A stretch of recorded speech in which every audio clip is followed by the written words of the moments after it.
जय माँ महिषासुरमर्दिनी, जय यमराज धाम। आज बहुत जोरों शोरों से मुझे बोला गया है कि माता जी आप एक रील बनाइए, जो हमारे बच्चे हैं टीम सोशल मीडिया वाले, कि आप एक रील बना के कुछ बोलिए रक्षाबंधन पर। तो समझ नहीं आ रहा कि क्या बोले और क्या समझाएं, कैसे ही समझाएं सबको। आजकल के जो बच्चे हैं, केवल बच्चों के लिए नहीं बोला जा सकता, बड़े भी जो हैं, बहुत सारे लोग ऐसे हैं जिनको कि हर त्योहार का जो मेन मतलब मकसद है वो ही नहीं पता। बस अपने इंजॉयमेंट के लिए हर त्योहार को वो इंजॉय करने के रूप में मनाते हैं। रक्षाबंधन आजकल कैसे मनाया जा रहा है कि बस रक्षाबंधन आ गया और भाई बहन के घर जा रही है, जब भाई बहन के घर आ रहा है तो बस एक राखी बांधिए और अच्छे से तोहफे, बहन वेट कर रही है कि मेरा भाई अच्छे से तोहफे या पैसे या कुछ ऐसा लेके आएगा। इसके अलावा इस रक्षाबंधन का क्या महत्व है ये शायद किसी को भी नहीं पता। तो आज बड़े सौभाग्य के साथ मैं बताना चाह रही हूँ कि रक्षाबंधन का जो पूरा मेन महत्व है वो कहाँ से शुरू हुआ है। भगवान यमराज जी और माता यमुना जी, ये दोनों भाई बहन हैं। तो बहुत समय से माता यमुना जी अपने भाई यमराज जी की प्रतीक्षा कर रहे थे कि वो आए, मेरे घर आए और मैं उनको एक रक्षा सूत्र बांधूं। तो भगवान यमराज जी अपने व्यवस्था के कारण नहीं पहुंच पाए उनके घर। तो फिर माता यमुना जी ने एक निर्जल व्रत रखा कि जब मेरे भाई आएंगे तभी मैं अपना उपवास खोलूंगी, और एक विश्वास बना कि मेरे भाई जरूर आएंगे।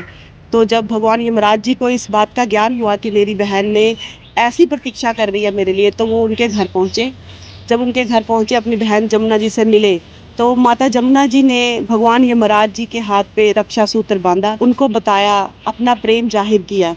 तो जैसे सारा प्रेम भगवान यमराज जी ने अपनी बहन का देखा, तो उस प्रेम से खुश होकर उन्होंने बहुत सारे अच्छे वरदान अपनी बहन को दिए, और सबसे बड़ा जो अमरता का वरदान अपनी बहन को दिया। उससे सीखना चाहिए हमें कि ये जो रक्षाबंधन है इसका महत्व क्या है। एक भाई का अपनी बहन के जीवन में ये जो रक्षाबंधन आता है, इसके महत्व क्या है, क्यों हमें रक्षाबंधन मनाना चाहिए।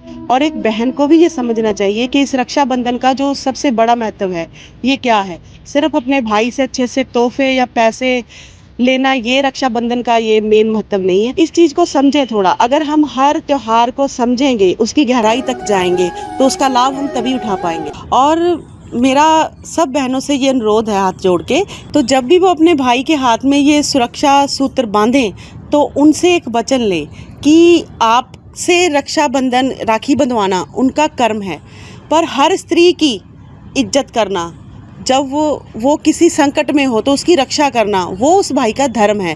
तो हर भाई को ये कर्म और धर्म निभाने चाहिए। जैसे ही हर भाई अपने कर्म और धर्म निभाएगा, तो बहुत ही जल्दी हमारे संसार में जो ये गंदी चीज़ें घटित हो रही हैं, छोटी छोटी बच्चियों के रेप हो रहे हैं, तो मैं आशा करती हूँ कि ये सबसे भी हमें मुक्ति मिल जाएगी। ये बात हमें समझनी है कि ये जो रक्षाबंधन है ये सबसे बड़ा त्यौहार है। इसको ऐसे ही मत मनाइए, इसको समझिए कि ये त्यौहार कौन सा है। इतने बड़े भगवान यमराज जी ने अपनी बहन के घर जाकर रक्षा सूत्र बंधवाया था, तो उसी दिन से ये राखी, जो हम इसको राखी बोलते हैं, रक्षाबंधन का त्यौहार मनाया जाता है। तो इसकी मेन को समझिए कि ये क्या त्यौहार है, फिर इसको मनाइए और पूरे कर्म और धर्म से ये त्यौहार मनाइए। क्योंकि आजकल त्यौहार मना तो रहे हैं, पर इसको त्यौहार जो है व्यापार के साथ जोड़ा जा रहा है। ये रक्षाबंधन एक सिंपल सी मौली का धागा लेके भी हम ये रक्षाबंधन मना सकते हैं, पर देखिए अपने आसपास बाजार में देखिए कि कितना सिर्फ ये व्यापार रह गया। राखी, कोई गुड्डे वाली राखी, कोई कुछ कोई कुछ कोई कुछ, कैसे चल रहा है। व्यापार से हमें दिक्कत नहीं है, पर जब व्यापार हमारे सनातन धर्म के जो बड़े बड़े त्यौहार हैं उनको अपना ग्रास बनाने जा रहा है, तो उस चीज़ से दिक्कत है हमें कि ये जो हमारे सनातन धर्म के बड़े बड़े त्यौहार हैं इनको व्यापार से ना जोड़ा जाए। इनकी जो प्रथाएं हैं, अपने ग्रंथों को पढ़िए, अपने माता पिता से इस चीज़ का ज्ञान लीजिए, उसकी गहराई को समझिए, फिर त्यौहार मनाइए। व्यापार कीजिए, सारी दुनिया व्यापार कर रही है, पर अपने धर्म को, अपने कर्म को व्यापार के नीचे दबने मत दीजिए। यही मेरा आप सबसे हाथ जोड़ के अनुरोध है। और राखी के त्यौहार